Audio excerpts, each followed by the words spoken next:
Saudação a todos, aqui é André Michelin, sejam muito bem-vindos ao nosso espaço de celebração em Candelária.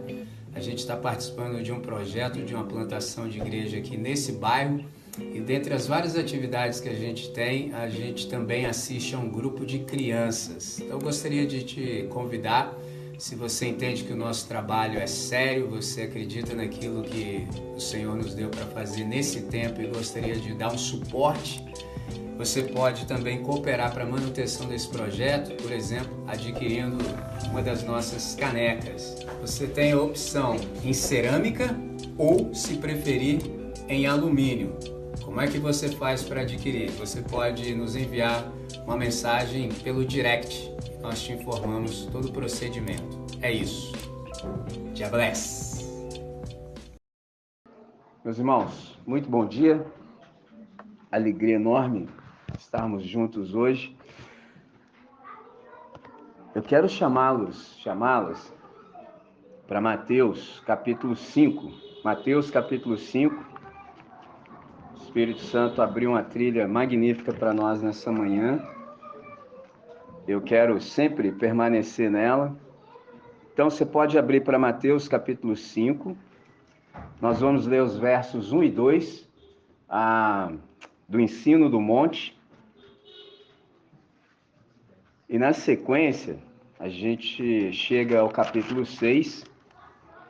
Eu vou ler com vocês a partir exatamente do verso 24 e vou até o verso 34. Hoje eu vou dar de pós-moderno e vou fazer o sermão de trás para frente. Vou pregar a segunda parte do sermão antes da primeira.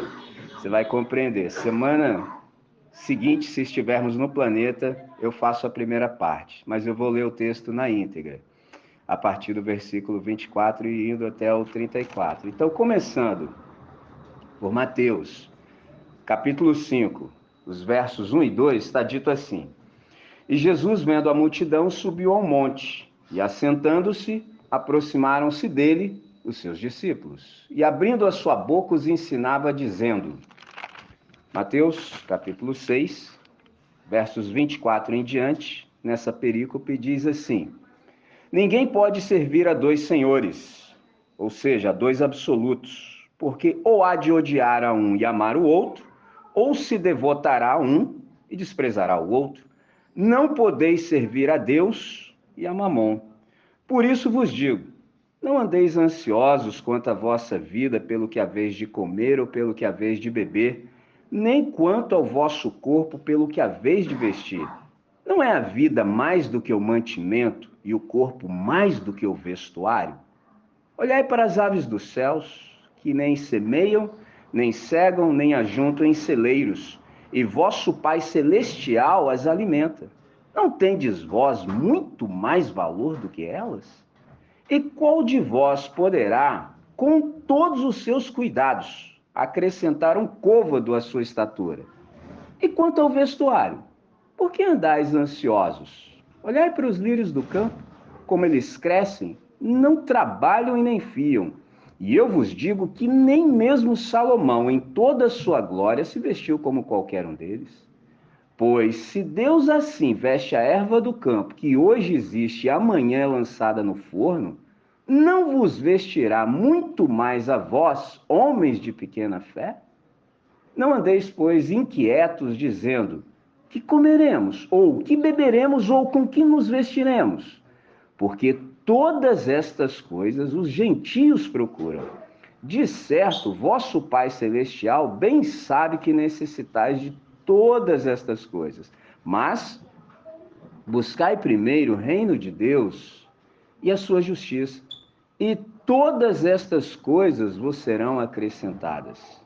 Não vos inquieteis, pois, pelo dia de amanhã, porque o dia de amanhã cuidará de si mesmo. Basta cada dia o seu mal. Vamos falar com quem resolve? Deus nosso Pai, nós queremos te bendizer pela possibilidade de nos reunirmos, de nos acercarmos da Escritura, de ouvirmos a tua voz. Nós já começamos a te ouvir desde o princípio e nós queremos continuar ouvindo o que o Senhor tem para cada um de nós. Para tanto, a gente sempre precisa de equalização, a gente precisa de sintonia fina. E é o teu Espírito que pode nos proporcionar tudo isso, e por isso nós nos submetemos ao teu querer, de tal maneira que tudo quanto continuemos a ouvir da tua parte nos seja agradável. Pai, em nome de Jesus, faz assim, para o máximo louvor da sua glória, nosso benefício e de todos aqueles que nós temos contato. Hoje e sempre oramos agradecidos. Amém, Senhor. Amém. A gente está conversando e nessas conversas a gente tem sempre trabalhado o fomento de consciência. Interessante que consciência é como a luz. Você às vezes não nota, mas ela ilumina absolutamente tudo. O Evangelho, você sabe, não é uma nova moral, o Evangelho é uma nova consciência. Então, à medida em que nós somos imersos, mergulhados nessa luz, a gente começa a conceber e perceber todas as coisas sob nova ótica e sob nova luz. Então, nessa manhã, dentre várias coisas boas que nós ouvimos, quando a nossa irmã Lucília fez uso da palavra, elencou alguns dos medos, e é sobre isso que eu também quero conversar nessa manhã. Por exemplo, ela disse, dentre vários medos que ela citou, o medo, por exemplo, de padecer necessidade. A gente tem medo disso, entendeu? Como se fosse nos faltar alguma coisa. Então, por isso que eu li o texto na íntegra e disse que eu pregaria a segunda parte antes da primeira. Então, qual é a questão aqui? Eu separei exatamente o verso 33 e diz assim: não se preocupem com o que comer, beber ou vestir, mas busquem em primeiro lugar, ou seja, que seja prioritário, o reino de Deus e a sua justiça, e todas estas coisas vos serão acrescentadas. Já de saída digo, quais são todas estas coisas? As coisas exatamente que nos trazem ansiedade ao coração, entendeu? Porque esse texto, infelizmente, às vezes ele é muito mal citado. Em que sentido? Às vezes as pessoas falam assim, por exemplo, mas busque em primeiro lugar o reino de Deus e a sua justiça, e todas as demais coisas vos serão acrescentadas. Não, não está escrito isso. Está escrito, e todas estas coisas que tiram a paz de vocês. Então, estas coisas, não precisa se preocupar com isso, entendeu? Então, qual é o segredo aqui de saída também? Vocês devem ter visto o podcast que eu participei com meu amigo de longa data, 36 anos de amizade, e num dado momento ele chegou no aspecto do ponto da minha conversão, e dentre várias coisas que eu disse, eu falei assim, no momento específico, tudo é como está escrito, mas nem tudo que está escrito é como você lê. Então, eu espero que nenhum de vocês já tenha passado por aquele desprazer de alguém ficar abrindo Bíblia para você e dizer assim, porque a Bíblia diz. Um dia um insensato tentou fazer isso comigo, eu falei, alto lá. Não é que a Bíblia diz isso, você diz que ela diz isso. É o contrário, é diferente. Então, a Bíblia é como uma pessoa. Se você começar a espancar, forçar, ela fala o que você quer dizer. Uma coisa é você ler, por exemplo, para se converter. Você lê contra você. Outra coisa é você ficar procurando subterfúgio para fundamentar os seus argumentos que você já tem pré-estabelecido. Isso é outra coisa, entendeu? Você pode falar qualquer nome que você quiser. Você só não pode dizer que Deus está dizendo isso. Entendeu? Igual uma vez também as pessoas, o cara prega a Bíblia. Eu falei, e eu com isso? Entendeu? Tem dia que está mais bem, eu falei, eu daí? Eu não quero saber disso, eu quero saber o que o Evangelho diz. Porque a Bíblia diz muitas coisas. Entendeu? Por exemplo, se eu quisesse ser mal num dia de concílio, eu podia fazer uma pergunta capciosa. Podia falar assim, a Bíblia é a palavra de Deus? Aí todo mundo, sim, claro. E por que nela o diabo fala, então? Aí o cara fica lá todo abafado, entendeu? Você tem que saber discernir o que é uma coisa de outra coisa. Então tudo é como está escrito, mas nem tudo é como você lê.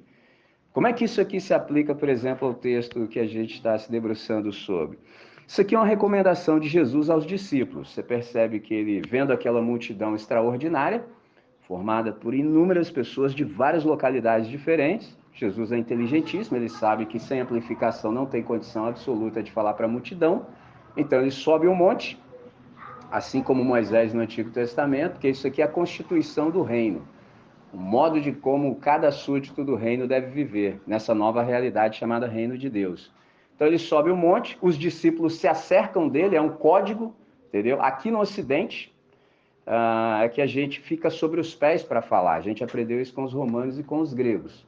Mas no Oriente é diferente. Quando alguém se assenta, ele está dando uma comunicação, ele está dizendo que a aula vai começar. Então os discípulos se acercaram de Jesus, ele abriu a boca e começou a ensinar. Fez isso no capítulo 5, no capítulo 6 e no capítulo 7. Está falando sobre a nova realidade do reino. Então essa recomendação aqui aos discípulos é geralmente interpretada como se fosse, por exemplo, uma declaração de Deus prometendo que todos os cristãos que são fiéis jamais padecerão, por exemplo, fome, sede ou frio. Isso é, terão todas as suas necessidades físicas e materiais absolutamente supridas. Mas parece que não é só isso. Assim, como assim? Por exemplo, você sabe, a gente já tem 2000 anos de história eclesiástica. Então, se a gente olha para trás, não há absolutamente possibilidade alguma de ninguém dizer nada que seja novo hoje. Impossível. Para alguém dizer, depois de 2000 anos de história de igreja, algo que seja novo hoje, duas possibilidades. Primeira, o cara é um gênio. Entendeu? O cara é um gênio, extraordinário. Ou então, ele é um herege. Então, você já sabe. Gênio é assim, de vez em quando, a cada 200 anos aparece um. Entendeu? De vez em quando. E herege tem um monte. Então, nesse sentido, quando a gente olha para a história da igreja, nesses 2000 anos, a gente percebe que não foram poucos os cristãos que, ao longo dos séculos, sofreram, por exemplo, com privações extremas. Alguns deles, por exemplo, justamente pelo fato de terem priorizado o reino de Deus e a sua justiça. É só assim, e hoje?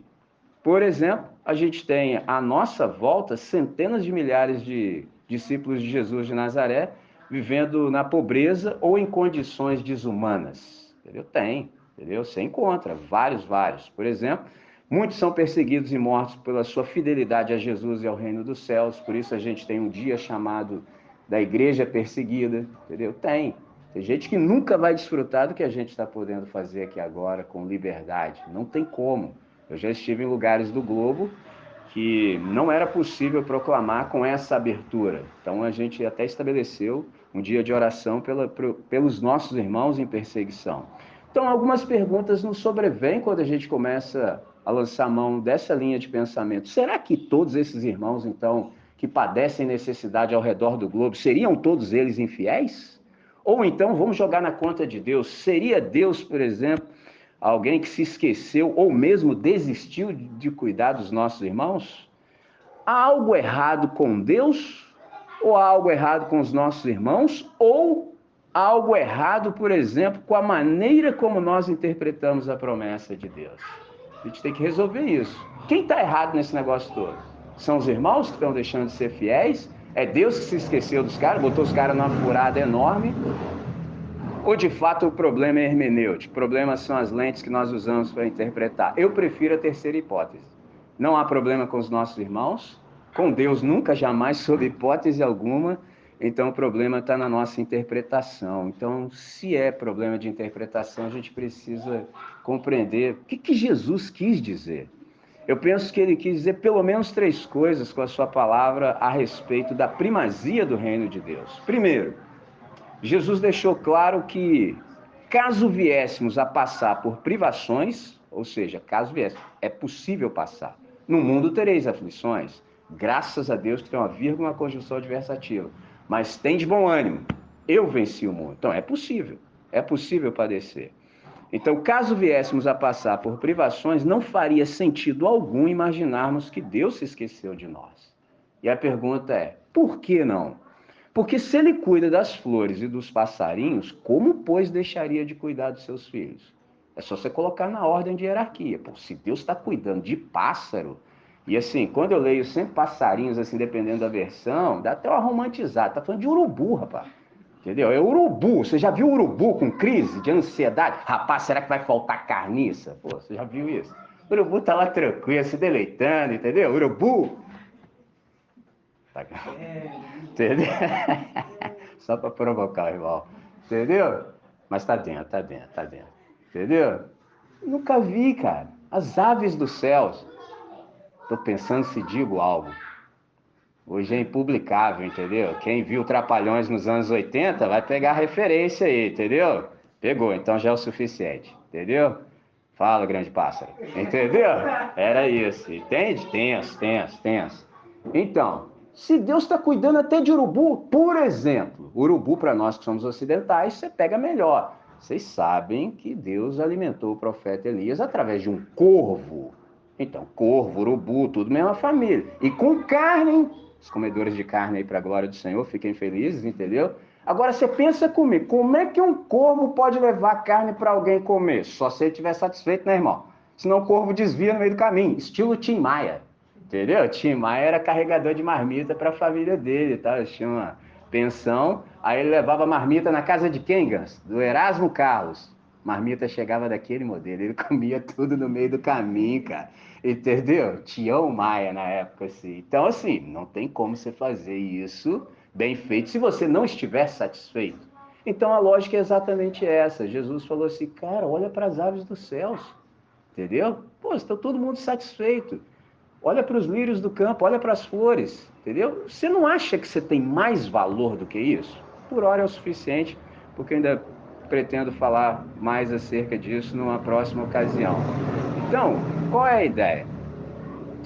Se Deus cuida das flores e dos pássaros, jamais, sob hipótese alguma, deixaria de cuidar dos seus filhos. Mas alguém ainda pode lançar a mão daquela conjunção adversativa, às vezes a incredulidade tenta encontrar espaço no nosso ser, e a gente fala assim, tá, mas e a privação?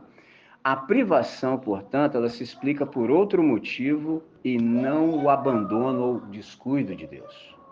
Tem privação? Tem, mas o motivo nunca é Deus. Simples assim. Segundo lugar, Jesus quis deixar claro que os discípulos não mais se preocupam com comida, com bebida e com roupas, mas priorizam o reino de Deus. Então, na verdade, Jesus está dizendo que nós deveríamos escolher viver ou para o nosso reino ou para o reino de Deus. Aí você fica diante de uma decisão.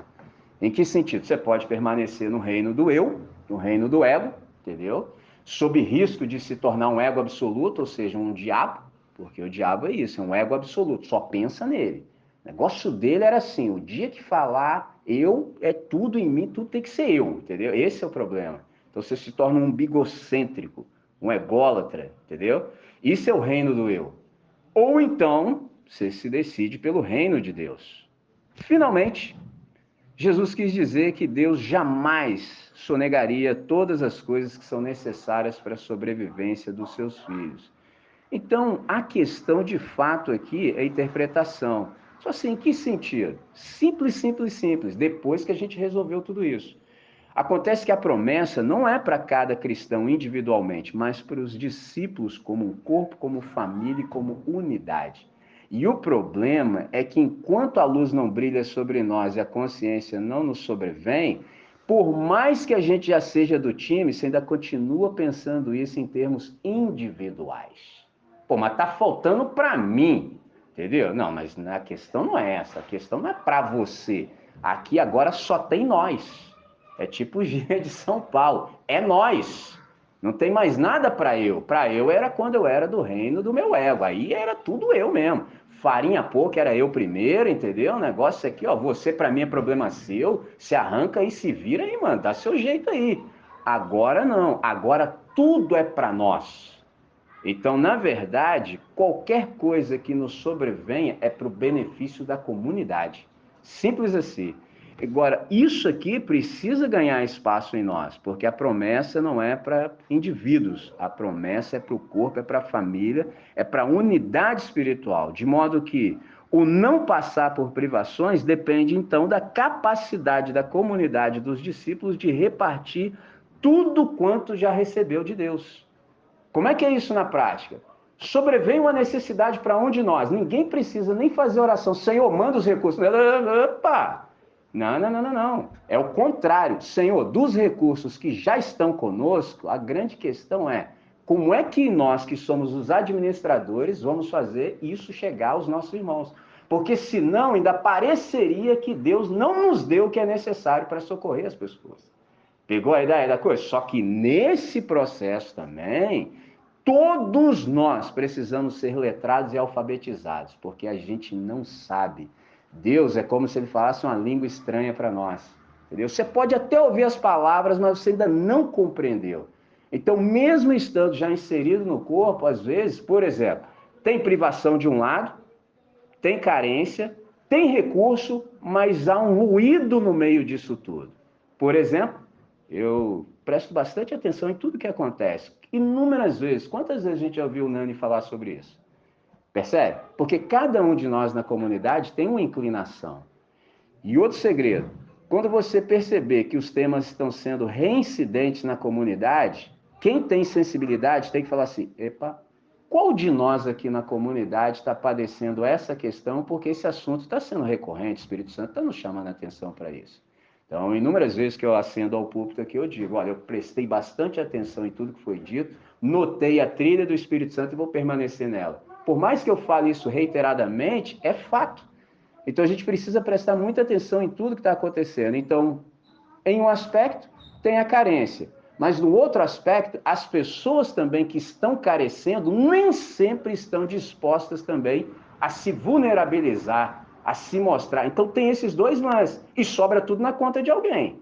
Ou vai cair na conta de Deus ou vai cair na conta da comunidade. Alguém vai ter que assumir esse BO aí. Só que o problema está em nós. Perceba de novo, o problema está em nós. Primeiro, não há nenhuma falta de absolutamente nada. Porque senão eu poderia jogar na conta de Deus, Senhor, os caras estão padecendo necessidade, mas também só não dá as coisas para nós. Olha, rapaz, imagina falar um negócio desse. Não dá. Mas também o cara pode reclamar, pô, tô padecendo necessidade, aí ninguém me socorre. Ué, mas também, irmão, tem um negócio, igual a nossa irmã falou, tem um negócio chamado porta. Até onde eu entendo, por exemplo, quando você fecha uma porta, significa assim que você quer um tanto quanto de privacidade. Um dia a gente já pode falar mais sobre isso, por exemplo. Entra no teu quarto, fecha a porta. Ninguém entra no quarto e fecha a porta para ficar pouco tempo, entendeu? Então, por exemplo, qual é o segredo aqui, já que eu toquei nesse ponto? Se você entra no seu quarto e fecha a porta e ora, isso aqui quem falou foi um judeu, e um judeu ora no mínimo 1 hora. Imagina você, na segurança do seu quarto, com a porta fechada. Você não faz as orações que a gente faz em público, às vezes para emplacar, entendeu? Não, você fala, Senhor, você sabe qual é a minha, né? Você sabe que eu não presto, entendeu? Você vai falar que você não sabe?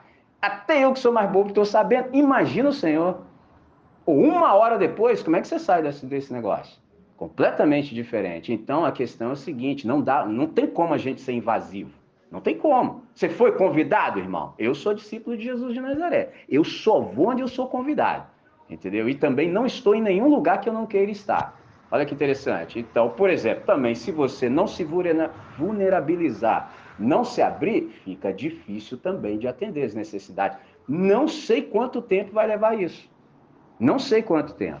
Vai levar uma vida inteira, porque nós somos assim. Eu, por exemplo, teve um dia da minha vida que eu me cansei de mim, de verdade, cara. Eu falei assim, ó, pra mim deu, bati a minha cota de besteira, pra mim chega. E agora, que eu já tô assim, chegando pra virar aí a década e todo esse negócio todo, aí que eu cansei mais ainda. Porque assim, tem umas coisas que você vê, sei lá, quando você tinha 20 anos e tudo, faz até sentido, entendeu? Você, né, tinha 20 anos. Pô, mas assim, na idade que eu tô, eu falei assim, mas você ainda tá nisso ainda? Aí não dá não, cara. Tem uma hora que você fala assim, não, deu. Porque assim, se o que Jesus falou é verdade, a gente começa a ficar assim numa situação muito complexa, entendeu? Porque assim, eu vim para que vocês tenham vida, é o verso 10. Nossa irmã Lucília nos falou até o 9, é o 10. Eu vim para que vocês tenham vida. E eu tenho em profusão, na máxima expressão. Aí chega uma hora que você fala assim, cara, se isso aqui é verdade, por que isso não se manifesta em mim? Aí você começa a ficar... Aí as coisas vão aparecendo.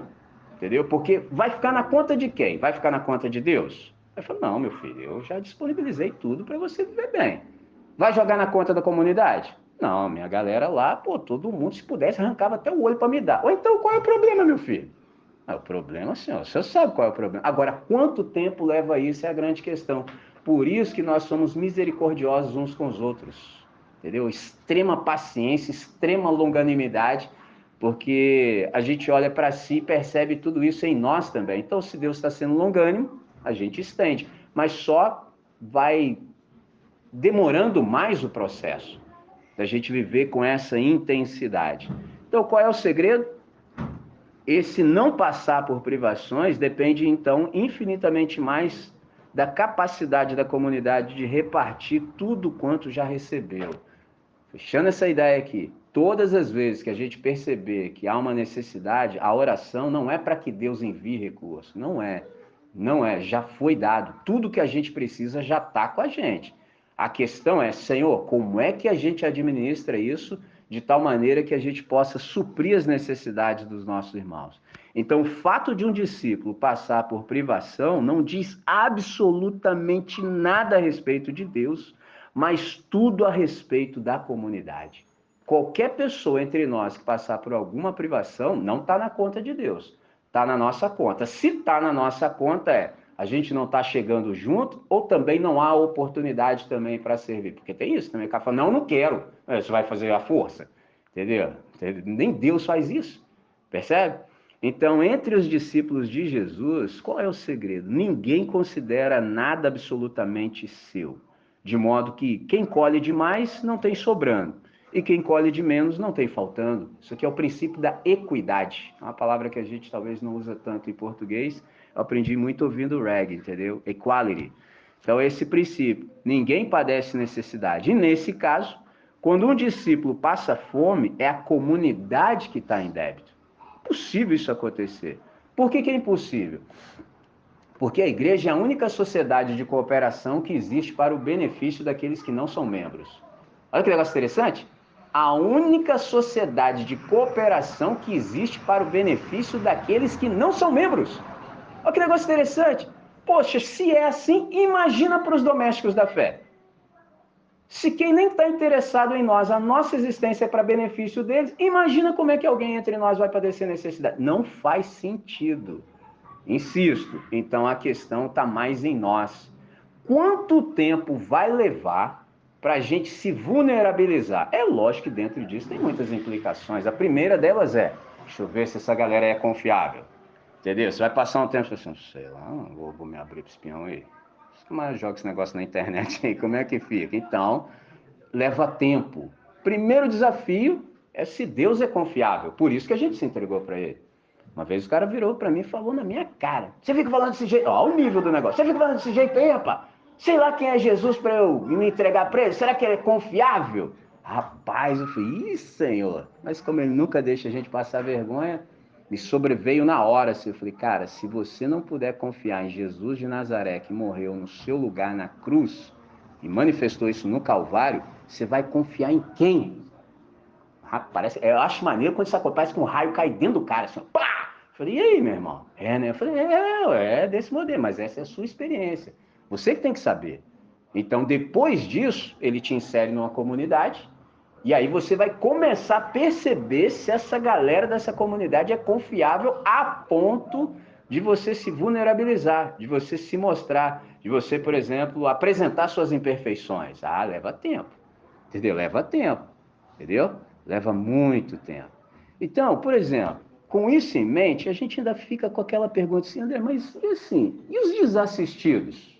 Porque existem essas pessoas. A questão é a seguinte, quanto mais nós vivemos, por exemplo, determinado pelo conforto material, mais indiferente nós seremos às necessidades dos outros. Conheço a expressão assim para te chamar a atenção. Dos outros. Por que eu falei assim? Porque na fé cristã, essa palavra é abominável para nós, é quase alienígena. Porque na fé cristã não tem os outros. Na fé cristã só tem o próximo, só tem o semelhante. Entendeu? Quando a gente não sabia absolutamente nada disso, aí tinha os outros lá, entendeu? Porque outro, você sabe, é uma ideia filosófica grega, sabe? Outro é alguém essencialmente diferente de mim. Ninguém no universo, exceto totalmente outro que é Deus, é essencialmente diferente de mim. Todos nós somos semelhantes, não somos iguais, porque igual só o ser é ele mesmo. Nós somos semelhantes. Então, nesse caso, se cuido de mim, eu estendo esse cuidado também. Isso é que é o maravilhoso da fé cristã.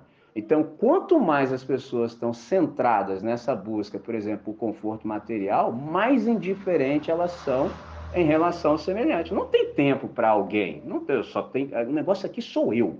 É como eu disse antes. Você, para mim, é problema seu. Dá seu jeito aí, meu amigo. Entendeu? No máximo, na melhor das hipóteses, eu posso te ajudar. Entendeu? Eu posso te ajudar. Só que na fé cristã a gente não ajuda ninguém. Na fé cristã a gente coopera. Ajudar é quando eu estou com o tempo sobrando, tenho nada melhor para fazer, tenho um espacinho aqui na agenda, vou ajudar você. Agora na fé cristã não, é cooperação. Eu paro tudo e vou te socorrer. Simples assim. Jesus de Nazaré é desse modelo. Quando a gente olha, por exemplo, para aquele dia extraordinário na vida dele, recebeu a notícia que o primo dele foi assassinado, trocentas mil pessoas, um ensino comendo solto 3 dias. Poxa, saiu para descansar com os discípulos, chega lá, multidão, né, passando fome, ele falou, e aí? Se fosse eu falou, volta outro dia aí, rapaziada. Cansado hoje, agenda pesada, meu primo foi assassinado, tô sabendo que eu posso ser o próximo, volta amanhã aí, hoje eu vou tirar uma folga aqui com meus discípulos, recebi a dupla, enviei de 70, entendeu? Então o pessoal tá cansado, volta amanhã aí. Quem não entenderia? Mudou a agenda toda. 5 pães e 2 peixes, fez aquela festa extraordinária, olha isso. Então a gente aprende que no reino de Deus a gente muda a agenda para servir o povo, entendeu? Ninguém padece necessidade entre nós, não há essa possibilidade.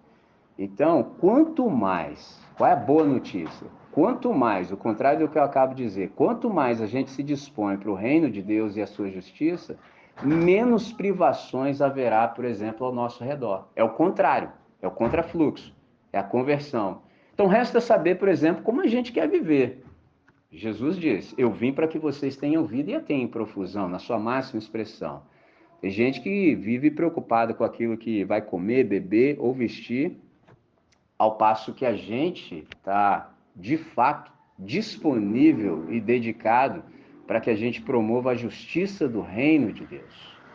A pergunta é, o que é o reino de Deus? Respondo duas. O que é justiça e o que é o reino de Deus? Justiça é todos desfrutando de tudo que Deus é e de tudo que Deus doa. Isso é justiça. Todos desfrutando de tudo que Deus é e de tudo que Deus doa. Como é que se faz para desfrutar de tudo que Deus doa? Partilha, solidariedade. Deus já deu, você está distribuindo para todo mundo de grátis, para geral. Como é que se faz para desfrutar de tudo que Deus é? Conversão. Entendeu? Conversão. Porque todos já desfrutam não de tudo que Deus é. As pessoas desfrutam da bondade de Deus, todos, indistintamente. É aquela ideia de o sol estar brilhando sobre a casa de todos. Quando chover, choverá sobre a casa de todos. Então, esse bem que a graça comum faz, abarca toda a humanidade. Agora, para experimentar tudo que a Trindade é, aí requer conversão. Aí a gente vai conhecer a Deus de fato, entendeu? Vamos passar a vida nisso. Não vai dar para resolver tudo nesse espaço que a gente vive temporal, e aí um dia a gente abarca para a eternidade e também não vai dar conta, não. Entendeu? É um negócio maravilhoso, é ad contínuo, entendeu? Nunca acaba. E o que é o reino de Deus? O reino de Deus, reino dos céus, reino de Cristo, reino do Senhor, ou apenas o reino, é por definição o domínio soberano de Deus sobre todas as coisas, é o reinado de Deus. Reino de Deus, da maneira mais simples que eu posso dizer, é o jeito de Deus. Tem 2 jeitos no universo de você fazer todas as coisas. O nosso e o certo. Simples assim. Entendeu? Quando a gente se converte, a gente abre mão do nosso, que pode ser o seu, pode ser o meu. Aí já juntei no nosso e passamos a optar pelo jeito de Deus. Então a questão, quando a gente conversa sobre isso, nem é tanto a vida após a morte. A grande questão, de fato, é a maneira como nós escolhemos viver aqui e agora a vida antes da morte. As únicas pessoas que eu já vi que se ocupam com vida após a morte são os ricos, que já tá bom para eles aqui, então tá vendo se isso dá para prolongar. Agora, quando você é do time da pobraiada, duvido você quer saber se há sofrimento lá de contínuo, entendeu? Ad eterno, você tá louco? Você quer saber assim, tem vida antes da morte? Por isso que a proposta de Jesus de Nazaré fez todo sentido para mim a primeira vez que eu vi. Eu vim para que vocês tenham vida e a tenham na sua máxima expressão. Rapidinho eu entendi que eu não tinha vida. Eu falei, Senhor, mas é disso aí que eu estou precisando, entendeu?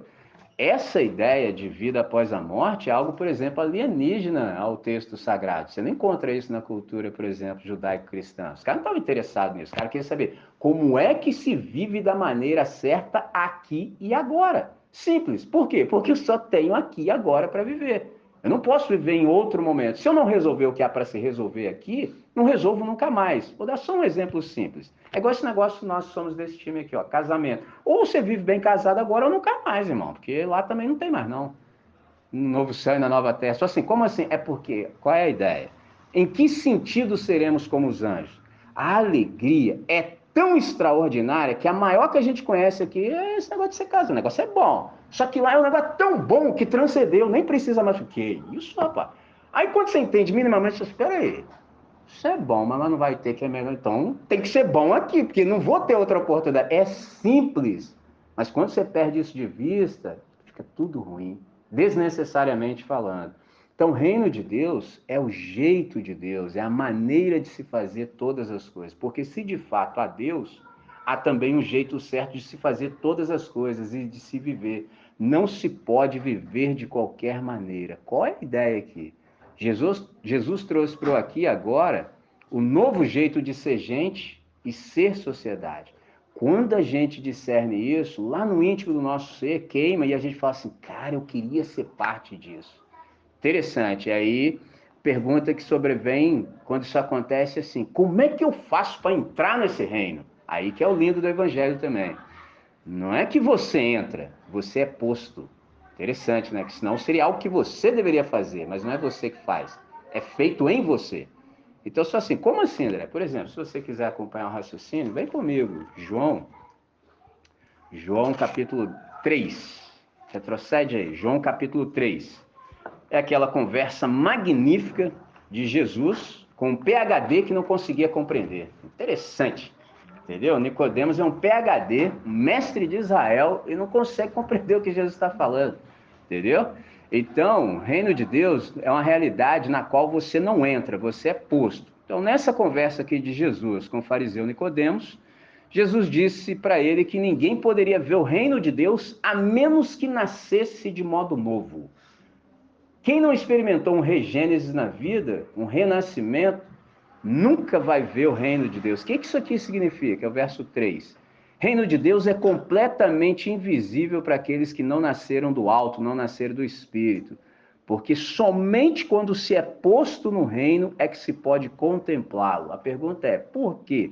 Porque o reino é uma realidade que só pode ser vista pelo lado de dentro. Por isso é que se lhe faltar sabedoria, quando você já está posto no reino, se você for falar e argumentar com quem não está dentro do reino, já dá contenda.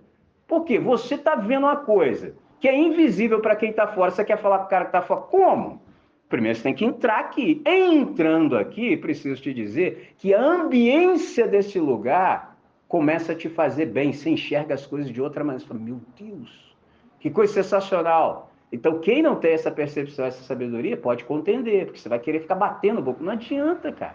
Então, o reino não é uma questão de você entrar, é uma questão de você ser posto. Como é que a gente é posto no reino? Exatamente pelo novo nascimento.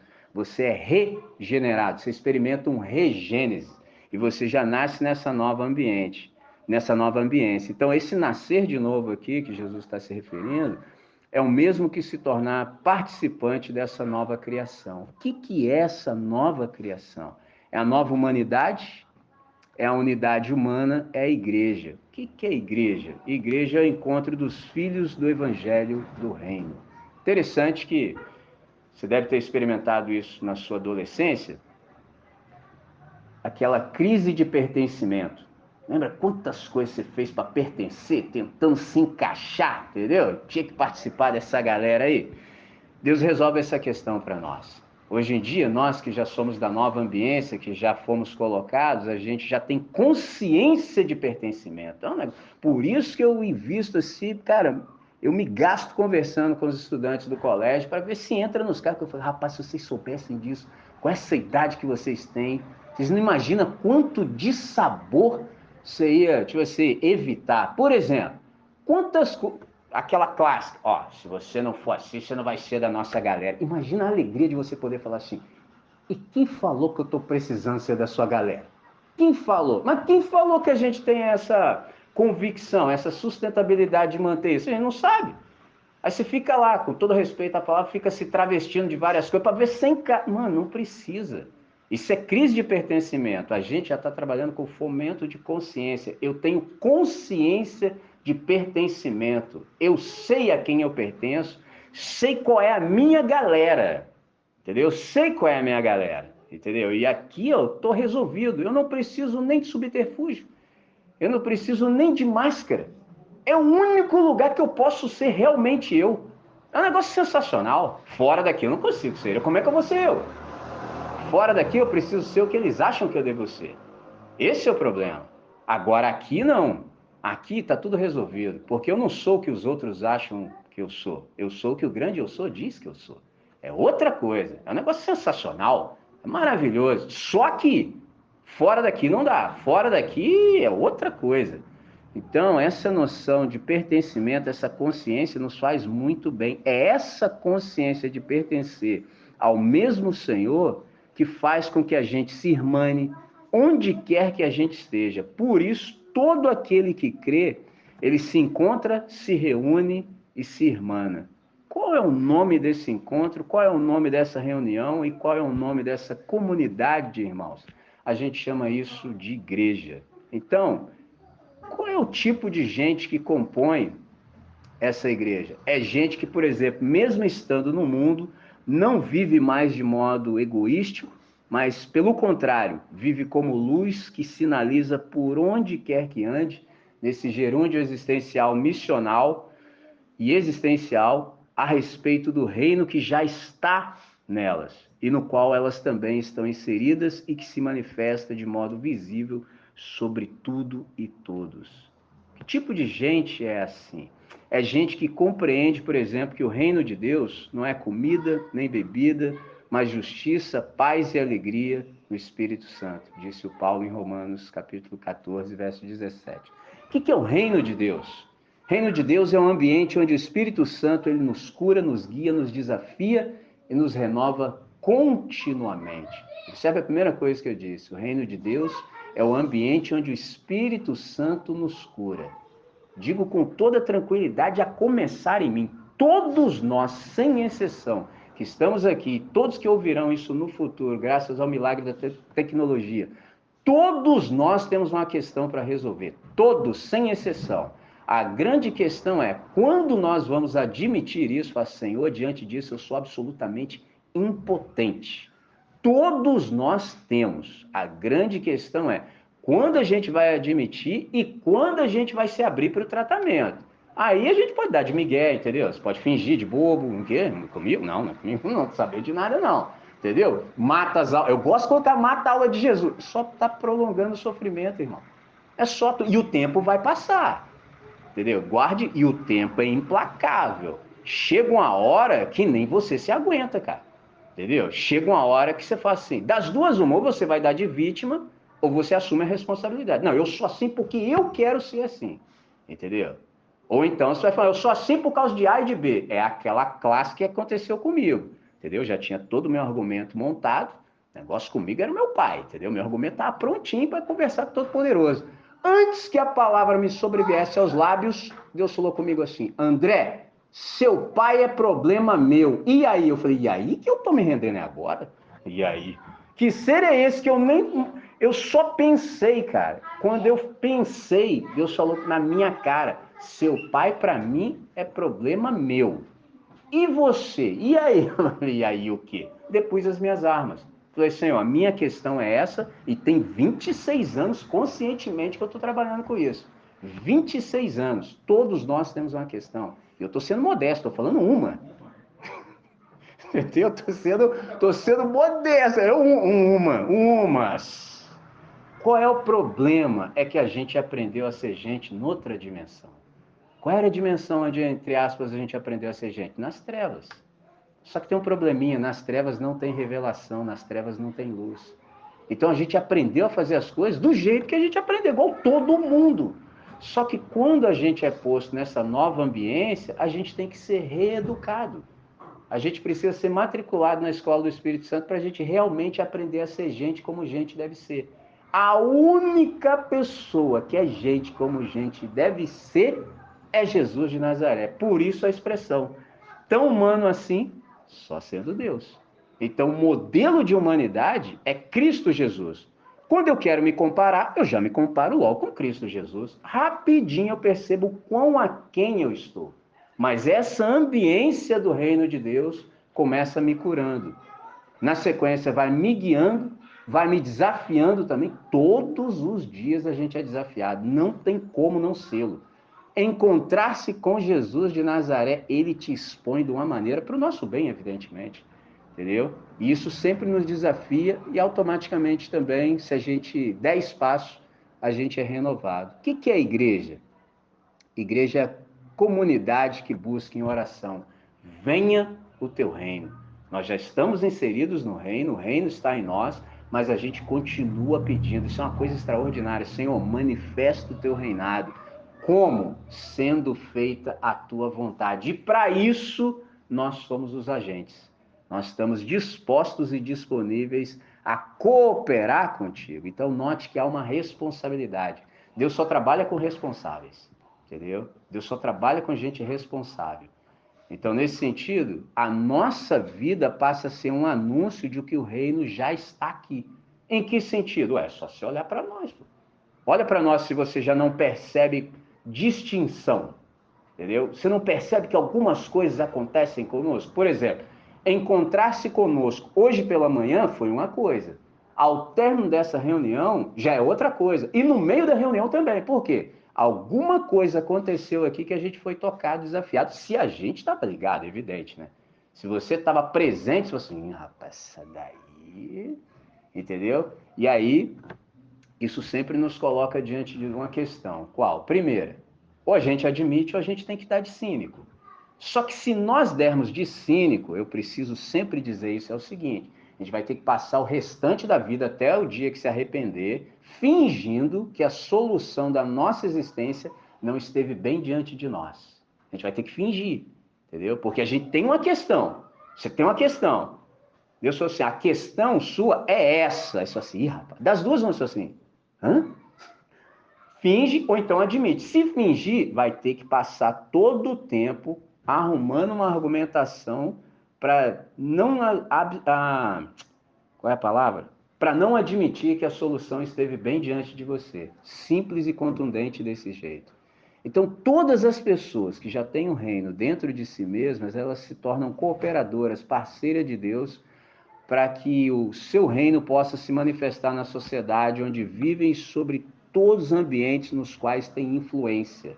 É o nosso caso aqui da comunidade, por exemplo, tanto os nossos irmãos Nani, Elbis e o Pedro Gabriel foram fazer provas, que é com o bom humor que o Senhor lhe abençoou, já colocou lá assim, Trindade missionária. E aí não posso deixá-lo sozinha nessa, que eu também pensei isso, mas eu, né, procuro ser um tanto quanto mais comedido para não incitar ninguém, mas continua, irmão, persevera, continua que tá tudo certo. Mas eu pensei isso, mas é exatamente isso. O Pedro conversando conosco na reunião de conversa orante, ele falou assim, que tipo de professor quero ser? Eu falei, esse é o ponto. Porque qual é o segredo para essa galera que manifesta o reino? É saber qual é o nosso velador apropriado.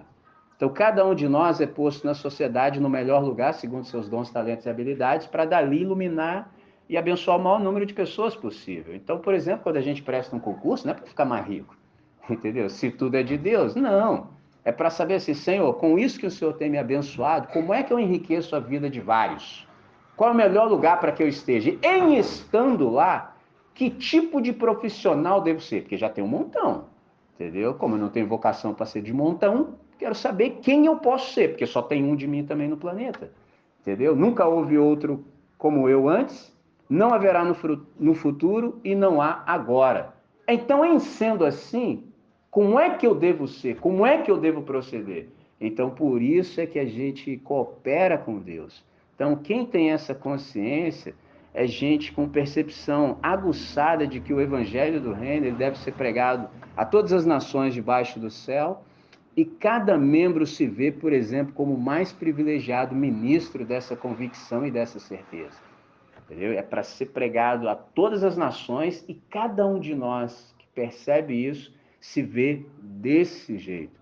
Então, a nossa pregação, ela não se trata, por exemplo, de uma mensagem tão somente para ser ouvida, mas de uma realidade a ser vista. Você lembra daquele texto clássico de Hebreus 12, 14, que diz assim, segui a paz e a santificação, sem a qual ninguém verá o Senhor. Interpretação número 1, para botar o terror na galera. Você não segue a paz nem a santificação, não vai ver o Senhor. Aí é escatológico, você vai torrar, virar churrasquinho do capeta, hein, do capiroto. Entendeu? Tem gente que enxerga assim. Do jeito aqui da nossa comunidade, lançando a luz do Evangelho. Seguir a paz e a santificação, sem a qual ninguém verá o Senhor em nós. Tem que ver agora. Como que eles vão ver? É em nós. Por quê? Qual é o segredo? Seguir a paz e a santificação. Deus nos tira do inferno. O Evangelho, a boa notícia, nos tira do inferno. E a santificação tira o inferno de nós. Em andando em santificação, as pessoas olham para nós e falam assim, está acontecendo alguma coisa com você, cara. Porque eu me encontrei com você semana passada, era uma coisa. Estou me encontrando com você agora, Gelão. O que acontece contigo? Aí você solta a clássica. É que eu sou um ser de transformações infindáveis. Entendeu? Aquele que começou a obra em nós, na minha comunidade, eu estou inserido nela, ele vai fazer isso, ele vai levar isso a boa concreção, a bom termo, até o final. Aquele que começou a obra em vós, há de completá-la até o dia de Cristo. Como é que isso tudo se aplica? Retomando o texto. Não se preocupem com o que comer, beber ou vestir, mas busquem em primeiro lugar o reino de Deus e a sua justiça, e todas estas coisas vos serão acrescentadas. A razão é muito simples. Sustentar os seus filhos e filhas é parte fundamental do caráter da Trindade e não faz nenhum sentido, por exemplo, nutrir ou cultivar nenhuma insegurança a respeito disso. Note que o texto diz, e olha o conectivo, e todas estas coisas vos serão acrescentadas. Qual é a ideia? Todo aquele que tem o olhar marcado pela eternidade, ele deve então, para o seu próprio bem, buscar prioritariamente o reino de Deus e a sua justiça, confiando que qualquer outra coisa que seja necessária, seja uma necessidade legítima, será acrescentada. Note que eu disse, todo aquele que tem o olhar marcado pela eternidade. Isso me faz lembrar do literato C.S. Lewis, magnífico. Ele disse assim, tudo que não é eterno é eternamente inútil. Então, bom é quando a gente já tem o nosso olhar marcado, de fato, aquilo que é importante, um olhar marcado pela eternidade. Então, isso aqui significa que se todas as coisas das quais antes era motivo para nós de ansiedade, que agora a gente participa desse cuidado integral. Então, todo o nosso ser, ele está contemplado pela Trindade. Tudo aquilo que realmente é necessário para o nosso bem-estar, já está contemplado por aquilo que Deus tem para nós. Então, eu espero que essas palavras que a gente leu nessa manhã tenham recebido um novo significado para cada um que ouviu, que a interpretação seja exatamente essa de Jesus. O problema não está em Deus, o problema nem sempre está na comunidade, entendeu? Então a gente tem algumas coisas que a gente precisa olhar para nós. Em que nível a gente está caminhando, entendeu? Porque quando a gente se entrega para andar com Deus, muitas coisas em nós precisam de revisão. E a gente precisa ter essa honestidade, entendeu? Honestidade.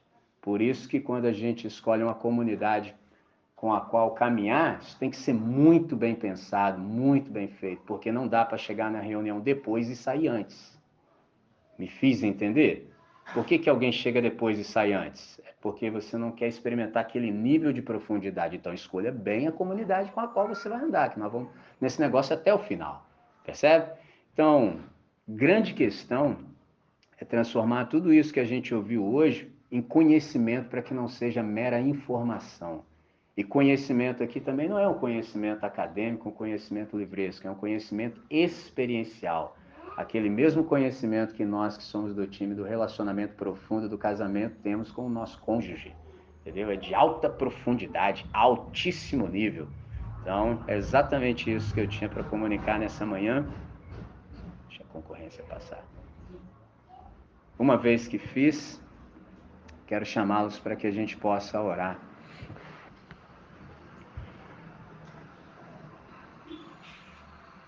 Pai, nós queremos manifestar o nosso coração grato diante de Ti. Obrigado por tudo quanto a gente conseguiu ouvir. Para muitos foi bálsamo, para alguns confrontação, para todos nós edificação. Então, nós agradecemos muito, Pai, porque tem sido muito bom caminhar em comunidade, nessa leveza do Evangelho, tendo possibilidade de enxergar a partir do prisma de Cristo Jesus quem nós realmente somos, onde nós estávamos, para onde nós somos levados, qual é a ambiência na qual nós estamos inseridos. Pai, obrigado porque nesse novo ambiente a gente tem sido curado, a gente tem experimentado o remédio que dá solução para as nossas questões, a gente tem recebido orientação do Teu Espírito, a gente tem experimentado fraternidade e comunidade como solução para a nossa solidão. Enfim, Deus, nada nos tem faltado. Então, nessa manhã, nós celebramos o Teu nome com muita alegria e com muita gratidão, porque nós que andávamos desgarrados como ovelhas que não têm pastor, ouvimos a Tua voz e o Senhor nos conduziu para esse aprisco. E é exatamente aqui, junto de todos os irmãos, que a gente tem aprendido a ser gente como gente deve ser. Cada um de nós está numa parte do processo e a gente tem buscado, Pai, em Ti, se socorrer de modo mútuo. A gente tem procurado exercitar a longanimidade, assim como o Senhor tem sido longânimo para com cada um de nós. Mas nós não estamos satisfeitos ainda, Deus. Nós sabemos que é possível progredir ainda mais. E por isso, nessa manhã, o Senhor nos falou ao coração. E nós reconhecemos diante de Ti que algumas coisas em nós não estão como deveriam. E nós não queremos mais fugir delas. Pelo contrário, Pai. Sendo o Senhor a nossa porta, como nos foi ensinado nessa manhã, a gente quer cruzar essa porta. E uma vez cruzando, a gente quer experimentar o refrigério do Teu Espírito. De modo que a gente não precise mais fugir, de tal maneira que a gente possa viver, de fato, a partir da nossa nova identidade. Obrigado, Pai, por essa manhã, obrigado por essa ocasião, obrigado porque o Teu Santo Espírito nos convocou, nos reuniu aqui e, nessa nova oportunidade, foi conformando a nossa mentalidade à revelação do Evangelho. Então, nosso coração e a nossa vida agradece muito por isso. Então, humildemente, nós agradecemos pelo Senhor repartir conosco o privilégio da existência. Nós te agradecemos, Pai, por nos dar a possibilidade da responsabilidade da escolha e da decisão. Obrigado, Pai, porque em nenhum outro ambiente nós poderíamos viver tanta coisa boa. Obrigado, Senhor, por nos dar esse espaço, de tal maneira que em Teu reino nós possamos exercitar essa capacidade de responsabilidade e decisão. E hoje, conscientemente, nós decidimos por Tua graça. Sob a Tua vontade, oramos agradecidos. Em nome de Jesus, amém, Senhor. Amém. Sensacional.